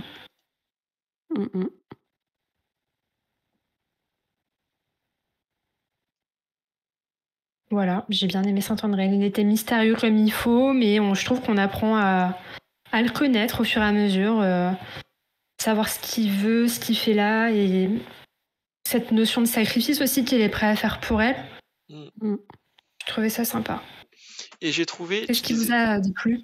Tu disais... Moi, il m'a pas trop déplu, et j'allais dire justement, quand tu dis il est mystérieux, mais pas trop, je trouvais qu'en fait, c'était bien parce que il est pas artificiellement mystérieux. C'est pas... voilà, le cliché qu'on peut avoir enfin, que j'ai l'impression qu'on peut avoir dans certains livres, parce que je les lis pas trop forcément, mais en tout cas, c'est pas... il n'y a pas du mystère pour du mystère, quoi. Il est mystérieux parce que il va pas aller raconter sa vie à tout le monde, et parce qu'il a, c'est un peu son rôle, il est quand même un peu espion, meurtrier, assassin, etc. Mais il va pas faire durer le mystère juste pour le plaisir, et d'autant plus avec Lucia où il va essayer de s'ouvrir à elle parce que elle lui plaît. Donc il essaye de lui répondre. C'est un peu marrant du coup les moments où il lui répond un peu à côté un peu par réflexe et où elle l'engueule. Mais ouais, j'ai trouvé que c'était pas artificiel et que du coup c'était plutôt bien fait. Mais en plus on a son point de vue en fait. Oui. À lui souvent. Ce qui est pas forcément toujours le cas dans les dynamiques de relations amoureuses, ou alors on te sort le livre de son point de vue à lui des années plus tard pour t'expliquer comment il percevait la scène depuis le début. Mais du coup, forcément, tu te mets un peu dans ses baskets, quoi. Ouais. Avec ses petites missions. Moi, j'ai bien aimé sa petite mission de meurtre, là, au début du roman. Chez le tanneur. Ah oui, chez le tanneur. Oui. Ça, c'était très, très Libardugo, quoi. Pour le coup. Mais... Ou après, il est pas des... Enfin... Non, mais en fait, il y a rien qui m'a déplu en soi, mais il y a rien qui m'a transcendé non plus, quoi. C'est pour ça que j'ai mis un petit sourire, quand même. Quand même. Je suis gentille, regarde. C'est plus que moi. Ouais. Non, mais c'est vrai. C'est vrai. Mais c'est marrant parce qu'en plus, on dirait que c'est moi que... Quand on parle, on dirait que moi, j'ai moins aimé que toi. Ben oui. Alors, mais en fait, les smileys, je les fais en fonction des autres livres que j'ai notés. Ah oui, et non, donc, mais moi, je faisais ça au début, puis j'arrive plus maintenant, donc... Donc, voilà, le dernier qu'on a fait ensemble, Willa, c'était le livre de la nuit. T'as préféré le livre de la nuit? Que j'ai préféré à Le Familier. Donc, du coup, c'est pour ça que je suis un peu en mif-mouf. Ouais. Moi, je suis pas sûre, tu vois. Enfin, bref. Mais... En fait, j'ai tout aimé, sauf le moment des jeux, entre guillemets. C'est ça vraiment qui m'a déplu. Donc, du coup, c'est pour ça que j'ai pas adoré le bouquin et ça m'a un peu sorti de l'intrigue du départ ou de mes attentes par rapport à comment ça démarrait.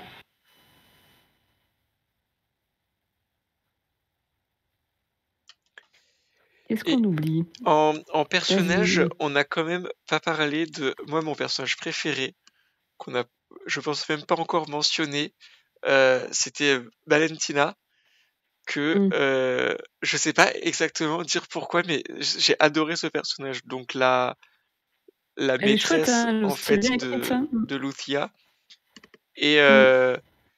ouais, je sais pas, j'ai énormément accroché avec elle. Je la trouve, alors je vais pas dire, c'est pas un personnage forcément gentil. Elle est pas Mm. forcément gentille avec Luthia, en particulier au début, mais elle m'a, elle m'a beaucoup touché en fait. J'ai trouvé que c'était un personnage Mm. très touchant et très bien écrit du coup Mm. dans ça, qui est que j'ai trouvé qu'on comprenait bien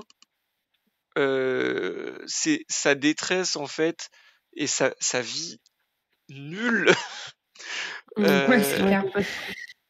et qu'elle essaye, et pareil, c'est un personnage que tout le monde pense beaucoup plus stupide qu'elle n'est, Mm. euh, beaucoup plus inutile qu'elle n'est, et en particulier au début, alors je me souviens plus exactement, mais je sais qu'il y a eu des scènes au début où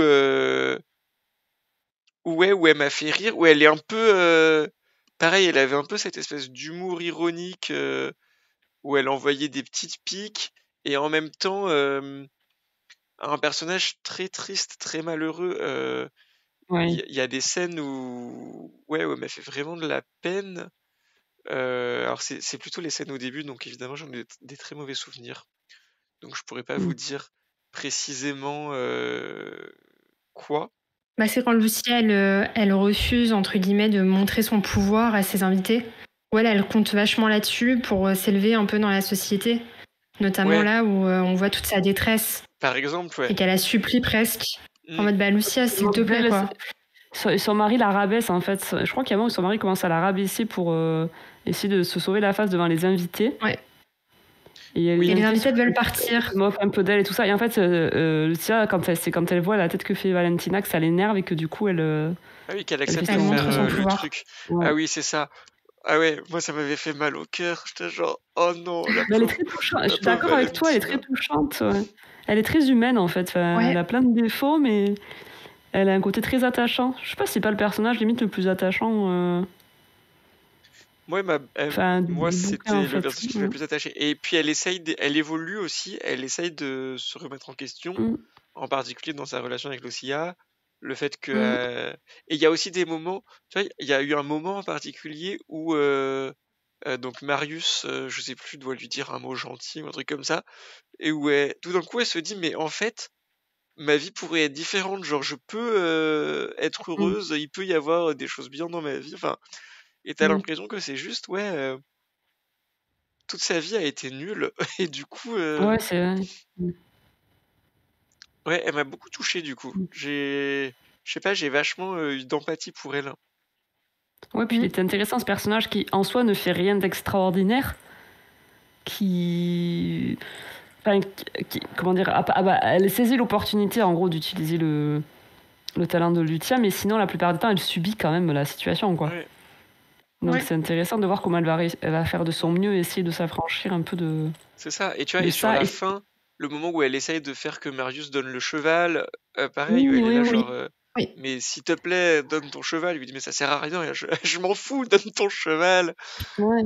Enfin, Ouais, elle était touchante là. Et en fait, ça l'amène sur ça va faire changer sa vie, tout ça, mais sur un chemin très inattendu qui est pas celui auquel elle aurait pensé finalement. ouais, C'est-à-dire qu'au lieu d'obtenir ce qu'elle voulait pour ce qu'elle pensait être une amélioration de sa situation ou la situation idéale, etc., elle va trouver le bonheur, mais en s'affranchissant complètement de ce qu'elle voulait au départ, en fait. Ouais, de son schéma classique, de ce qu'elle espérait du Ouais. début. Ouais, c'était très intéressant de l'avoir évolué comme ça.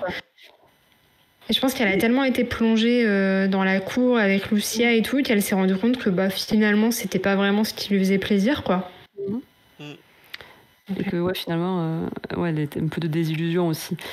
Mais en plus, ce qui est intéressant aussi, c'est que par rapport à sa relation avec Lucia, quand à la fin elle essaie de l'aider à sa mesure, en fait, ça c'était hyper touchant aussi, j'ai trouvé, avec le petit brin de romarin Ouais, dans le c'était linge adorable. frais, etc.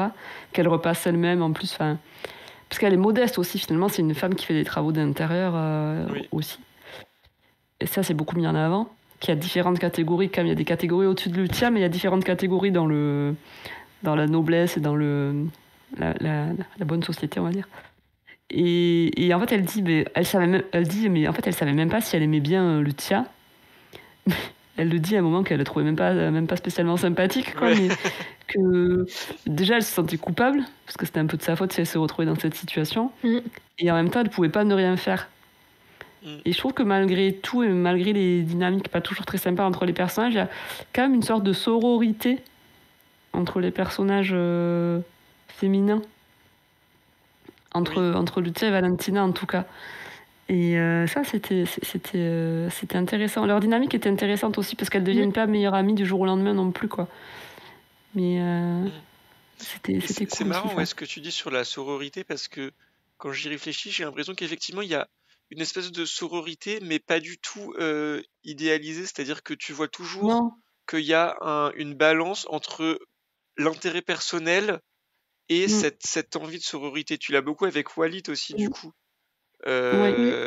Qui est complètement sur cet équilibre-là de je veux aider Lucia, je veux donc faire preuve de sororité, mais en même temps, je veux quand même assurer mon intérêt personnel, mon avenir, mon bien-être, et elle marche en équilibre toujours. Alors, un coup plutôt par là, un coup plutôt par là, et c'est pas du tout une sororité idéale, c'est pas du tout toutes les femmes se serrent les coudes et s'entraident, etc. Elles sont quand même très individuelles et centrées sur elles-mêmes, mais avec quand même cette envie de s'aider comme elles peuvent, quoi.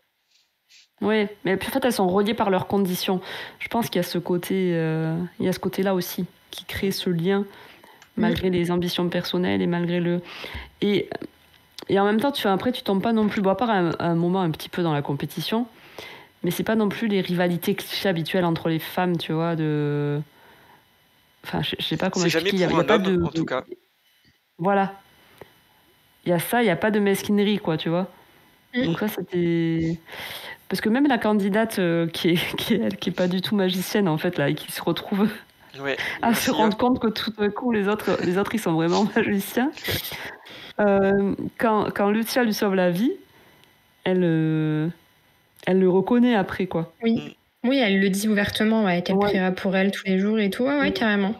Il n'y a pas de méchanceté gratuite entre les femmes. Bah, le plus mesquin, en fait, c'est Donatei. Ouais, c'est l'homme. C'est ça, c'est marrant. C'est lui qui tombe dans les stéréotypes habituels, tu sais. Ouais. Avec son physique de Ken des Oliviers, là. Vert. Jambon l'huile d'olive et il joue du luth. Le cliché, j'avoue.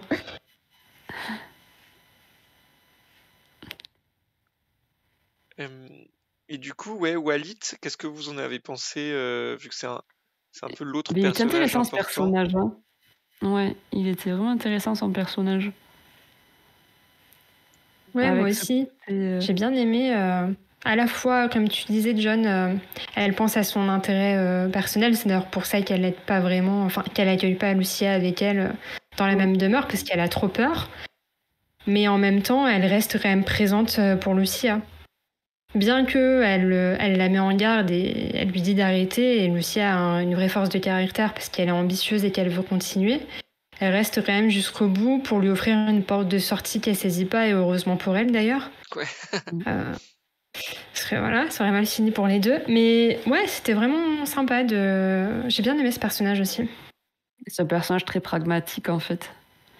Ouais. Mais avec beaucoup de facettes. C'est pour ça que moi, j'étais surprise, finalement, quand elle révèle son côté très religieux. Oui. Vers la fin. C'est quelque chose c'est un personnage qui est bon pour dissimuler, quand même. C'est une bonne dissimulatrice, c'est une bonne actrice, Walid. Donc...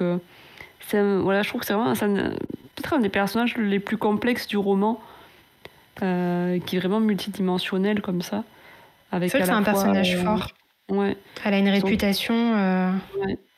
Son côté très pragmatique, son individualisme, la façon dont elle a grimpé des échelons de la société en séduisant Victor, ce qui n'était pas forcément l'idée du siècle a posteriori, mais Voilà, et puis en fait qui n'hésite pas. Tu penses qu'elle met de côté la religion parce que la façon dont elle parle. Les parents de Lucia, ils étaient intéressants aussi d'ailleurs, petite parenthèse. La façon dont elle parle du père de Lucia en disant qu'il était complètement idiot et que. Et en fait, tu te dis que du coup, elle, la religion, elle a pas de. Enfin, qu'elle a pas tellement de scrupules en fait et qu'en gros, elle fait un peu feu de tout bois sans avoir vraiment de principes moraux. Mhm. Et finalement, tu te rends compte qu'elle attache quand même une grande importance à ses origines, à son identité. C'est quelque chose que tu n'avais pas soupçonné, donc il est un peu surprenant en plus aussi ce personnage. Enfin voilà, je sais pas toi ce que tu en as pensé, Jaune, vu que tu poses la Ouais, question. non, mais je suis d'accord et j'ai trouvé que c'était un personnage intéressant, un personnage attachant aussi dans son Mhm. genre, euh, qui est sans naïveté en fait, qui est très Mm. consciente de la société dans laquelle elle vit et des enjeux. J'ai trouvé aussi un Mm. peu touchant le moment où elle sous-entend un peu à Lucia que si elle l'aide pas autant, c'est aussi parce que bah en fait elle les refranes, les refrains, Mm. elle sait pas les faire marcher. Donc Oui, elle elle a est Mhm. pas autant de Ah oui, talent. c'est vrai. elle Ouais. est pas en mesure de l'aider aussi. Il y a ce côté bah moi je peux pas t'aider à maîtriser et cacher Mm. ça. Et du coup, un peu sous-entendu, enfin moi j'ai un peu compris sous-entendu, bah du coup je peux pas t'aider à les maîtriser et du coup bah je peux pas t'aider à être discrète. Et ma fille, t'es pas quelqu'un de très subtil et discrète de base, donc c'est aussi pour ça qu'elle se distancie. J'ai trouvé que tu sens que ça, quand même que ça lui a un peu coûté de se distancier de Lucia parce qu'elle est quand même vraiment attachée à elle, Mm. mais que en même temps bah voilà, il fallait qu'elle fasse passer sa survie en premier. Oui, parce qu'elle est surprise au début. On parle du moment où elle lui apprend à utiliser les réfranes, du coup. Il me semble que vers le début, il y a un souvenir comme ça. Et qu'elle est surprise, en fait, de l'effet que ça a quand Lucia les utilise. Mm. Parce qu'elle, quand elle le fait, ça n'a pas du tout la même ampleur. Bah elle, ça fait même rien du tout, je pense, non? Ça fait quelque Mm. chose? Pour moi, Ça ça fait rien faisait du rien tout? du tout. Ah, il me semblait Non. que ça faisait pas grand-chose, moi. Sans Pour moi, il certitude, n'y a rien du tout. Ouais. j'avais retenu ça, mais Je me souviens plus, du coup. Enfin, ouais. Non, ça chacun s'est fait c'était son histoire intéressant. dans sa tête, de toute façon. Oui, c'est ça, non, mais alors moi. Ah oui. Mais ouais, je trouve qu'il y a quand même de beaux personnages et surtout de beaux personnages féminins, quoi. Oui, oui, parce que chez Je les suis d'accord. mecs, Ouais, parce que un les peu mecs, moins. finalement, je suis en train de me dire. Parce que Marius, gros nul. Ouais, à part Ah Sainte-Andrelle, oui. tous les Ouais. autres. Victor, Victor, il est même pas si intéressant, j'ai trouvé. Pour le coup, c'est Mm. pas l'antagoniste. C'est pas lui qui a eu le plus d'attention, je trouve, sur la profondeur de sa personnalité. Mm. Il est très, Bah, lui, il est tellement juste horrible, en fait, que c'est juste ouais, horrible. il est très basique Mm. dans son caractère Mm. ultra égoïste, égocentrique, un peu sadique Mm. et sans scrupule, quoi. Ouais. J'ai trouvé que le truc le plus intéressant dans Victor, à la limite, c'est que moi, je l'ai, en tout cas moi, vu que j'avais rien vu venir, je l'ai pas vu tout de suite que en fait, il était vraiment horrible. À la fin, il est vraiment horrible, hein, c'est vraiment une mauvaise personne. Et au Oui. début, je pensais qu'il Oui, était, j'ai pas vu de suite, moi non plus. ouais, Mm. je l'aurais plus vu dans le cliché du jeune beau aristocrate oui, qui cherche à s'élever, qui pense que tout lui est dû et Mm. pour qui tout Mm. réussit, quoi. Mais plus superficiel en fait que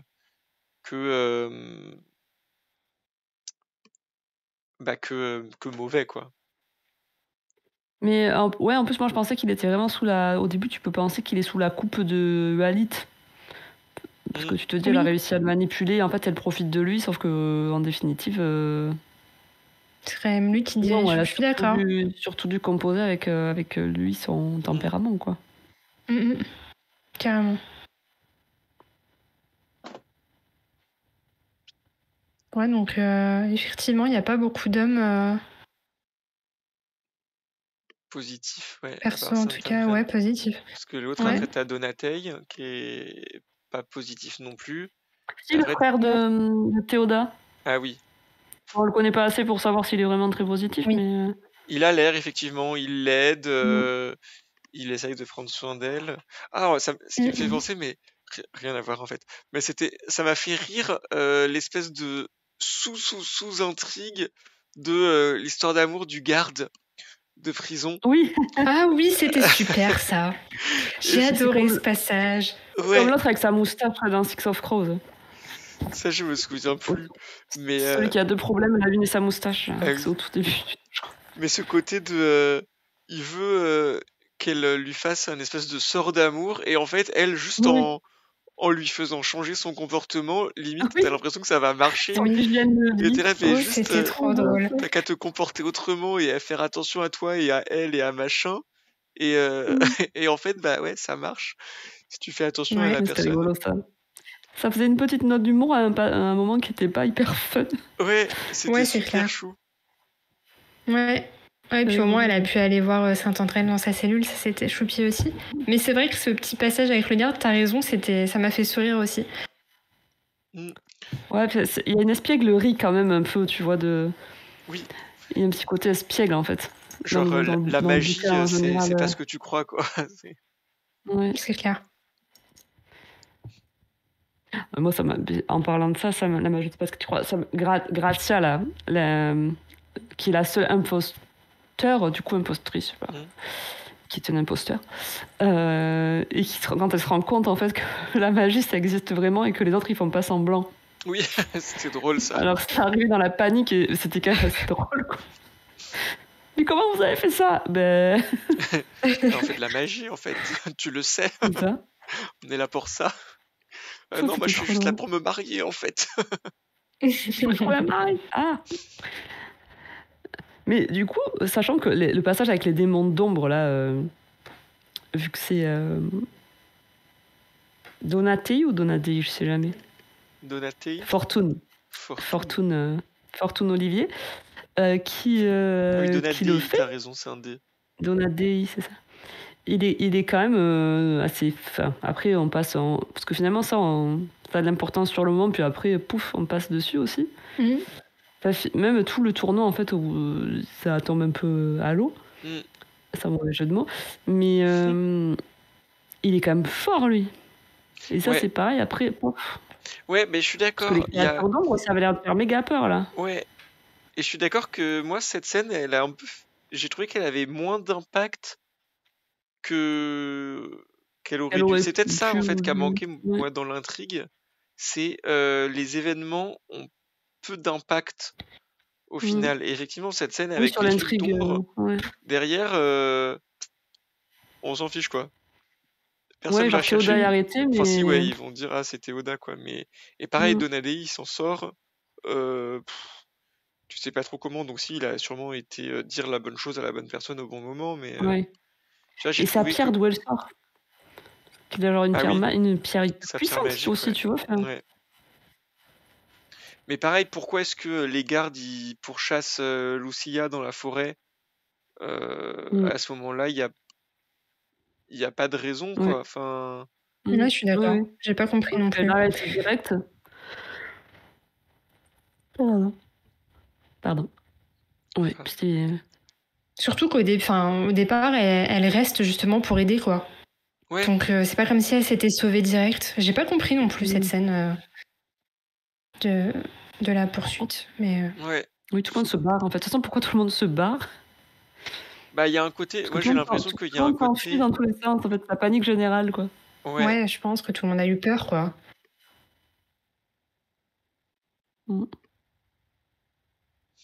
Ouais, c'était pas le passage le mieux ficelé. Mais les persos étaient très bien. Oui.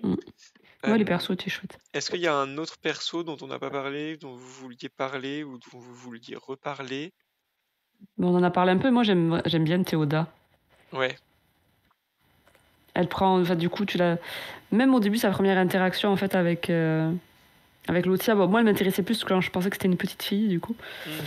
Mais c'était un perso qui était chouette aussi. Et elle, pour le coup, on sait pas du tout ce qu'elle devient, et moi, j'aurais bien aimé savoir. Ah oui. Ouais, c'est vrai J'ai bien pensé que qu'elle rejoigne la reine Elisabeth, mais on sait pas. il manque les petits chapitres bonus enfin pour un peu savoir ce qu'elle devient On l'a pour après sa Valentina fuite. quand même. Oui, Ouais. mais même quelques lignes, en fait, moi, j'aurais bien aimé. Mais Valentina, d'une certaine façon, t'as un peu l'impression que c'est le pendant de Lucia. Parce que t'as un peu cette double dynamique. Je sais pas comment expliquer. Elle a quand même elle prend beaucoup de place aussi dans le roman. Et elle s'ouvre plus au. Bah, c'est un des autres personnages. Je sais pas si on peut appeler ça des personnages point de vue, mais un des autres personnages dont on a la vision des choses, en tout cas. J'ai bien aimé sa technique au début pour prouver que Lucia avait des pouvoirs, d'ailleurs. Je trouvais ça assez astucieux Ah quand oui, quand elle déjà, faut être déchire sa malin quand propre même. robe. Ouais, et c'est un des moments où tu vois qu'elle est plus que ce qu'elle paraît, je trouve. Parce que le peintre, tu vois, elle pourrait juste se dire, bah, j'ai rêvé. Je perds la boule, quoi. Tu vois. Mais du coup, ouais, Théoda, ouais, elle est assez cash aussi, donc c'est marrant. Mais oui, non, mais sinon, pour en revenir à la pratique alors, ce côté magique, alors j'ai voulu aller voir si certains personnages qui sont cités, genre la prophétesse qui est en prison, là, ils avaient vraiment existé ou pas. Lucretia, là, J'ai oublié de le faire. Ouais, Lucretia. Et en fait, ça donne l'impression que la magie a sa place dans la société espagnole, que c'est limite... ils ont des magiciens chez eux de la même façon que les rois d'Espagne avaient des nains à la cour pour se divertir. Mais en même temps, on reste tellement juste centré sur ce petit groupe de personnages qu'on ne sait pas vraiment comment s'intégrer à la société. Et moi, j'aurais trouvé ça intéressant d'en savoir plus, surtout dans cette société, c'est très paradoxal, tu vois, il y a une place qui est faite à la magie, tant que tu considères que c'est des dons divins, dans une société qui est en même temps ultra religieuse et à la recherche de la moindre incartade. Oui, cette nuance entre avec le miracle et la sorcellerie. Et la sorcellerie, ouais. Et tu sens que c'est très arbitraire, quoi. Lucretia, a priori, elle a vraiment existé. Enfin, moi, vous aviez pas une note de l'autrice dans. Moi, j'ai une note Ah non, moi, j'avais pas. de l'autrice à la fin qui dit, entre autres, que elle a un peu changé les dates et les circonstances de l'emprisonnement de Lucretia par l'Inquisition. Ah, mais j'ai pas lu. Ai déduit que Lucretia avait existé. Je m'étais dit que ça pouvait être intéressant d'aller voir et je ne l'ai pas fait. Mais, c'est bête, je sais pas aller voir. Mais donc oui, Lucretia vraisemblablement est une vraie personne qui a vraiment été emprisonnée par l'Inquisition apparemment. Ok. Ah bah j'irai voir un peu son histoire. Mais oui, bah c'est ça, c'est toujours ça quand il y a l'Inquisition de toute façon, ce côté très très hypocrite et très subjectif de qu'est-ce qui est ok, qu'est-ce qui est pas ok. C'est comme dès que t'as une scène de torture, de toute façon, moi ça me crispe absolument Et là, c'est bien rendu. Le fait de oui, je leur ai dit tout ce qui me passait par la tête, mais je sais pas ce qu'ils voulaient de toute façon, donc. Oui, c'est comme ça les arrange, quoi. C'est souvent ça avec l'Inquisition.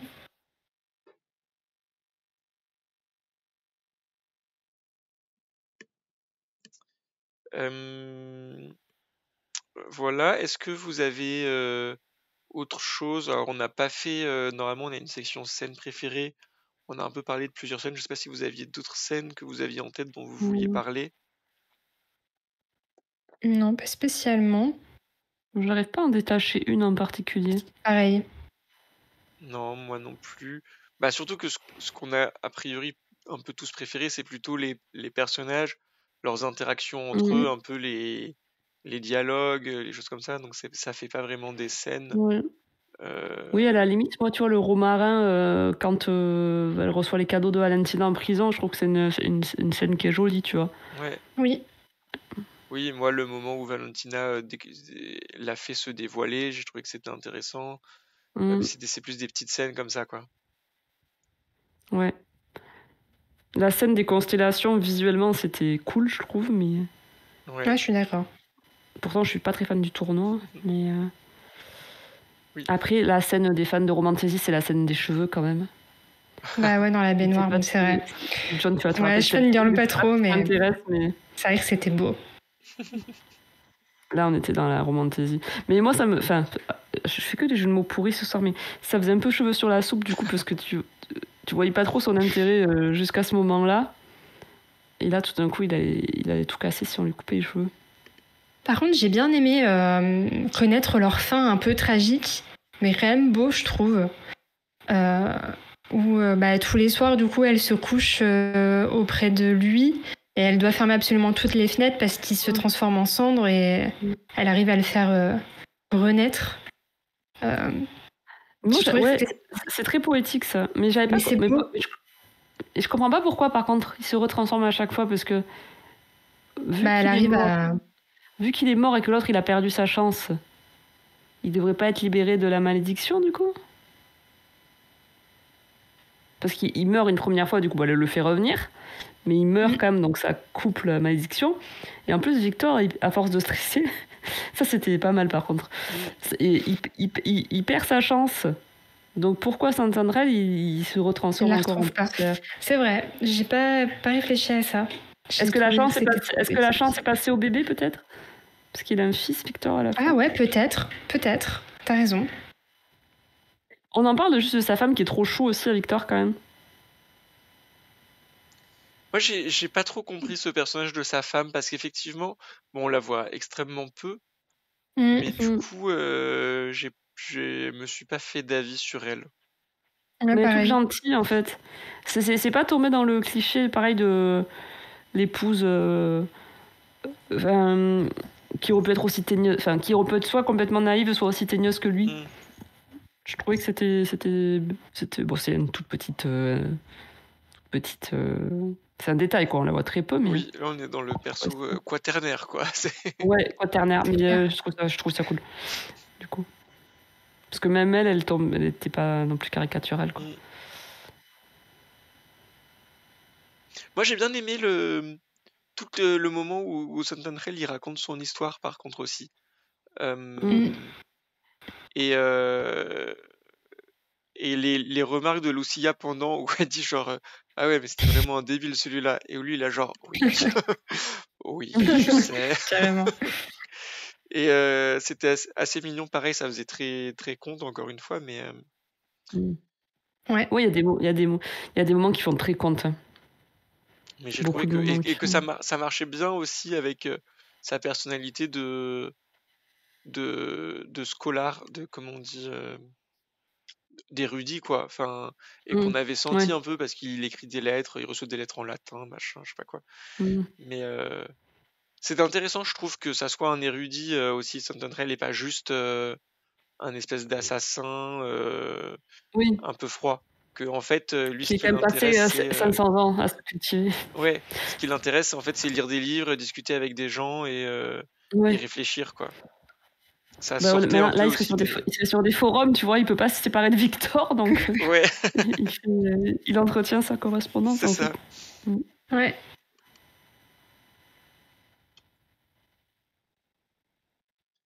Ok, bah je pense qu'on commence à avoir fait ouais, le tour. je pense qu'on a un peu épuisé le sujet. Ouais.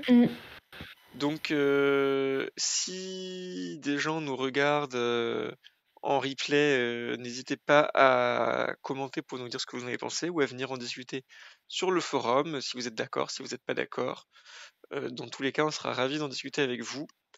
Et on vous retrouve la semaine prochaine pour le live Harry Potter, pour le débrief de l'année, et en janvier pour Fandival, pour La Roue du Temps, et pour ça sera Bépocalypse de Ariel Holz, l'autre livre qu'on lira. Voilà, vous l'aurez su en exclusivité. Super. Laissez un petit emoji scorpion. Je crois qu'il y en a un petit emoji scorpion. Ouais. Ah, c'est possible, ouais. Laissez un petit emoji scorpion. Si vous regardez le replay. Scorpion comme ça, et puis, on vous remercie de nous avoir écoutés. N'hésitez pas voilà, nous dire ce que vous en pensez. Et puis merci Willa et Lilou pour cette discussion. Merci à toi. Merci à toi. Désolée si vous avez suivi le début du live un peu chaotique et merci John d'avoir repris le relais. C'est grâce à toi qu'on a pu en discuter pendant des heures, donc merci beaucoup. De rien. Et puis bonne soirée tout le monde, bonne nuit, bonne journée suivant quand vous nous écoutez. Et puis à bientôt j'espère. Bonne soirée. Bye bye. Ciao.